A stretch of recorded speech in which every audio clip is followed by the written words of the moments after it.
Legal, legal, vinheta nova, bacana. Sejam todos bem-vindos e bem-vindas aqui a esse canal, agora com uma vinheta de rock and roll na veia, legal.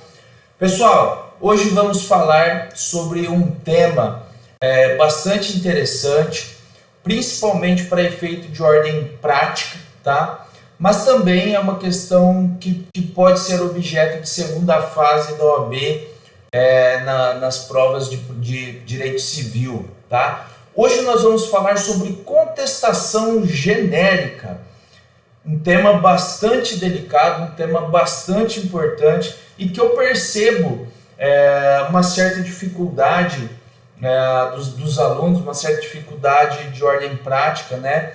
A respeito da compreensão, a respeito das consequências e a respeito da aplicação desse conceito da contestação genérica, beleza? Então sejam todos bem-vindos e bem-vindas mais uma vez.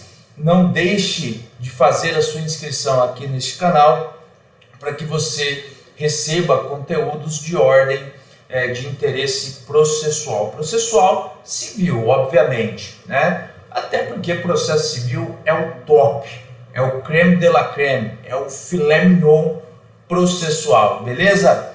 Bom, vamos lá, pessoal, vamos ao que nos interessa. A gente primeiro precisa compreender que a Constituição Federal, ela assegura a todos, né, a ideia do contraditório e também da ampla defesa, né? Isso é uma premissa constitucional. E quando nós estamos em um processo judicial, essa garantia constitucional, ela nos é ofertada através da possibilidade das partes, primeiro postular, né, através da petição inicial, ou também postular na perspectiva do réu, apresentando a sua resposta. Pois bem, acontece que toda vez que o réu é lhe ofertado esse direito de resposta, a gente precisa compreender algumas premissas, algumas regras processuais. A primeira delas é o efeito preclusivo do processo, ou seja, o processo são vários procedimentos que formam um processo. Nós temos um procedimento específico para o qual o autor deve observar para fazer a sua petição inicial. Esse procedimento que deve ser analisado, deve ser observado pelo autor, está lá no artigo 319 e 320. Feito esse procedimento, preenchido esses requisitos, o processo avança para a próxima etapa. Quando chega no momento de resposta do réu, essa resposta ela também não pode ser feita de qualquer forma. Existem procedimentos nas quais o réu deve observar para oferecer a sua resposta ao juízo. E essas regras vão estar lá no artigo 336, 337 e seguintes. Mas hoje eu quero chamar a atenção para dois artigos base para que a gente entenda a regra que uma contestação deve ser feita, que a gente entenda qual que é esses procedimentos que vão fazer com que a contestação produza os seus efeitos esperados. A primeira regra está lá no artigo 336.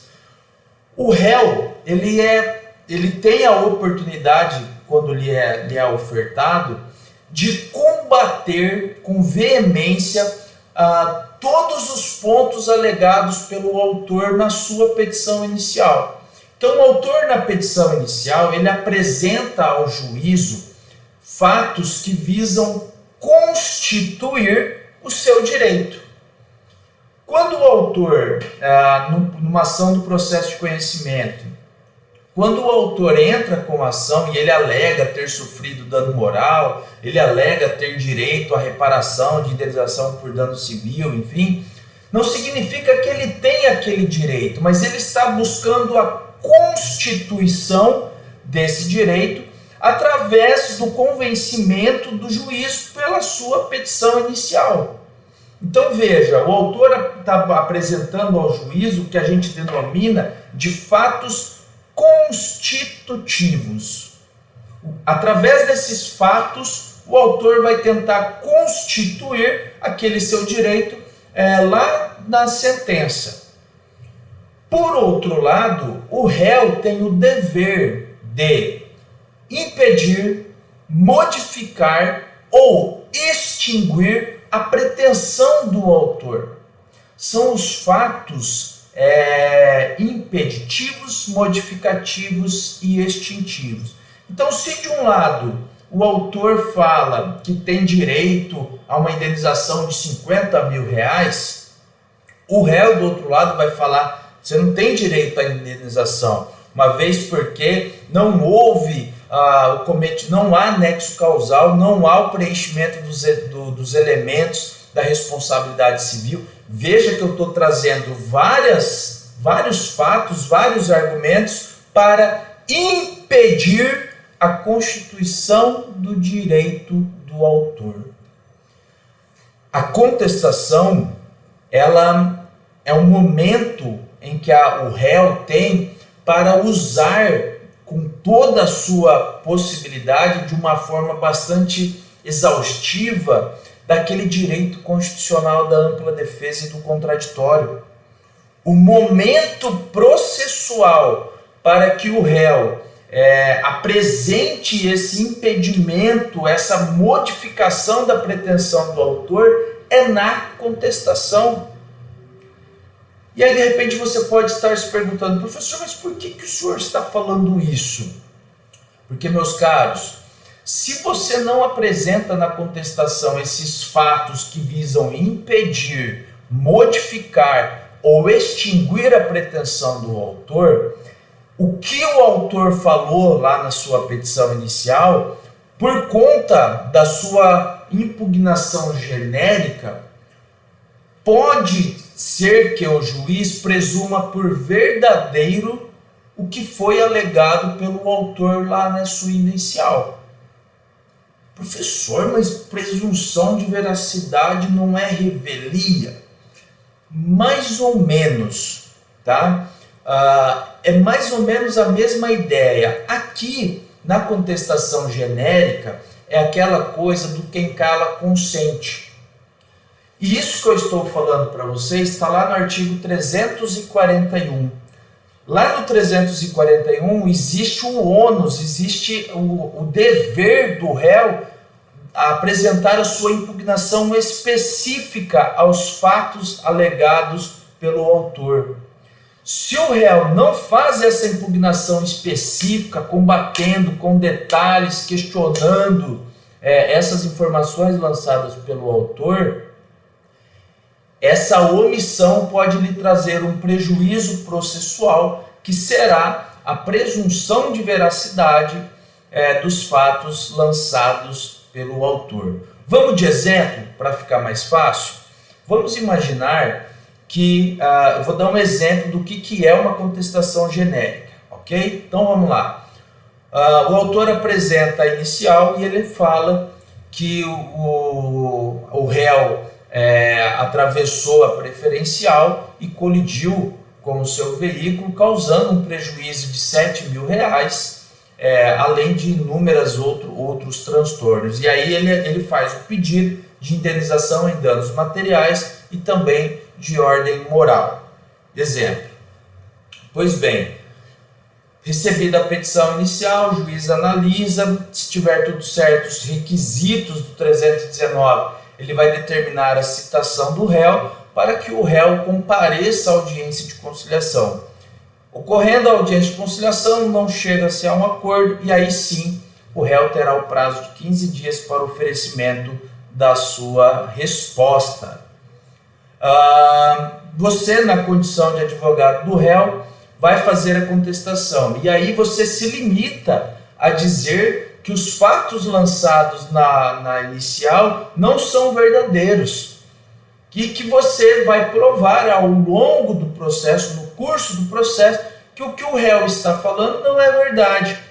Você faz uma negativa geral, Você nega, lá na tua contestação você fala, olha, o que foi a versão dos fatos informado pelo autor não corresponde à realidade dos fatos. E isso será demonstrado através das testemunhas, ou então através das provas, no curso do processo.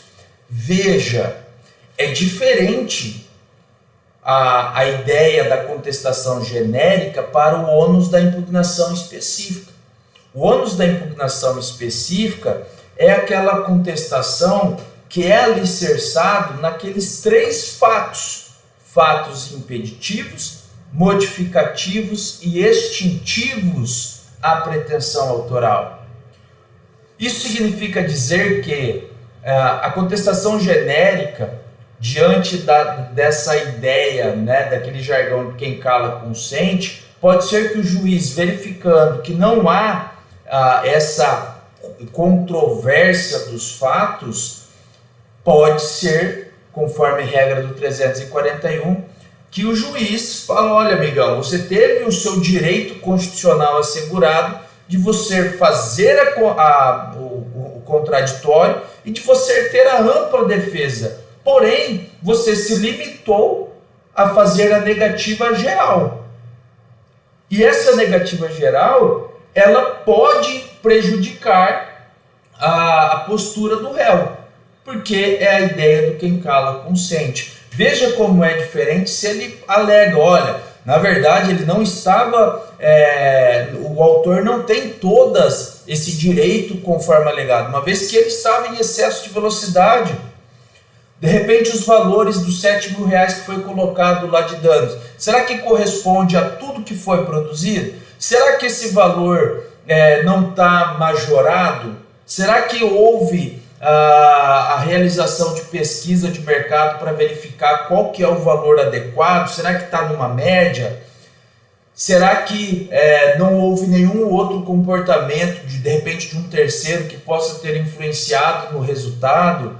O teu cliente prestou socorro, né? Então veja que são informações que, quando trazidas aos autos, o juiz ele tem um olhar diferente. Ele fala, opa, mas o que o autor está falando não é bem assim. E você tem que fazer isso, obviamente, trazendo as provas já que vão trazer sustentabilidades, que vão sustentar a tua pretensão. O que eu percebo na prática é que muitos advogados, têm essa dificuldade de compreensão dos fatos. A gente precisa sempre lembrar daquela ideia dos fatos controversos e dos fatos incontroversos. Se eu não trago ao juízo a controvérsia dos fatos, eu posso estar trazendo um prejuízo ao meu cliente, porque é possível que haja julgamento parcial antecipado de mérito. Existe essa possibilidade, está lá no código. Além disso, eu preciso considerar essa perspectiva, inclusive pensando em questão de prova. Contestação genérica, ela só é admitido, isso está lá no parágrafo único do 341, para a Defensoria Pública, situações de curadores especiais, e algumas outras situações. Está lá no parágrafo único do 341. Somente aquelas situações do parágrafo único é que se admite a impugnação genérica, a contestação genérica. Do contrário, a regra 336 combinado com 341, a regra é que você, na condição de réu, de advogado do réu, melhor dizendo, que você exerça a impugnação específica. Eu sempre comento que se de um lado a inicial tem 10 páginas, a contestação deveria ter no mínimo 30. Professor, que absurdo! E te explico. A ideia da impugnação específica não é se utilizar desses 3 fatos: fatos que impedem, que modificam e que excluem a pretensão autoral. Então eu preciso criar argumentos na minha contestação para falar, olha, o autor não tem direito ao dano moral pretendido, por isso, por aquilo, porque não há os elementos da responsabilidade civil, blá, blá, blá, blá, blá, blá, blá, blá. Ok. Porém, ele precisa apresentar situações que modificam a pretensão autoral. Caso Vossa Excelência não entenda dessa forma, conforme tópico defendido em tópico anterior, requer-se o acolhimento de que, havendo condenação em responsabilidade civil, que não seja arbitrado no valor sugerido na inicial, de R$50 mil, e sim de R$3 mil sob pena de enriquecimento ilícito. Enriquecimento sem causa, e aí você traz fundamentação, né? Ou então, você cria um outro tópico para falar, olha, não há possibilidade do autor constituir esse direito porque já ocorreu a prescrição, ou então não houve o preenchimento de interesse de agir. Você traz as preliminares, você cria situações, você cria barreiras para a constituição do direito alegado pelo autor. Em linhas gerais, pessoal, é isso que é uma impugnação específica. Você pegar todos os argumentos, linha por linha, parágrafo por parágrafo, do que foi colocado na petição inicial e você rebater esses argumentos na sua contestação. Professor, mas isso é muito detalhado, por isso que nós chamamos de impugnação específica. Isso é impugnação específica. Se você faz uma impugnação genérica, negando por geral, falando que vai ser provado que ele não tem direito, amigão, lembra do que eu estava falando sobre a ideia da preclusão? O momento processual que você tem para oferecer ao juízo a sua versão dos fatos é agora. O momento que você tem para trazer a sua versão dos fundamentos jurídicos sobre os fatos é agora, não terá o depois. E para que ocorra futuramente a possibilidade de você provar os fatos conforme a sua versão, depende da sua contestação, conforme a sua impugnação específica. Isso se você fizer, porque se você não fizer, aquele fato lançado pelo autor na inicial, diante da tua impugnação genérica, o juiz pode considerar como a presunção de veracidade do que foi alegado pelo autor na petição inicial. Portanto, pessoal, cuidado com essa situação. Na hora de fazer uma contestação, a responsabilidade é enorme, porque você tem que fazer a impugnação específica, ok? Espero ter contribuído. Se porventura surgiu alguma dúvida aí, por favor, faça sua contribuição, faça sua colaboração, deixe nos comentários ou faça contato comigo via Instagram ou aqui nesse canal do YouTube também, beleza? Pessoal, muito obrigado, espero ter contribuído aqui com o conhecimento de vocês e me coloco à disposição, ok?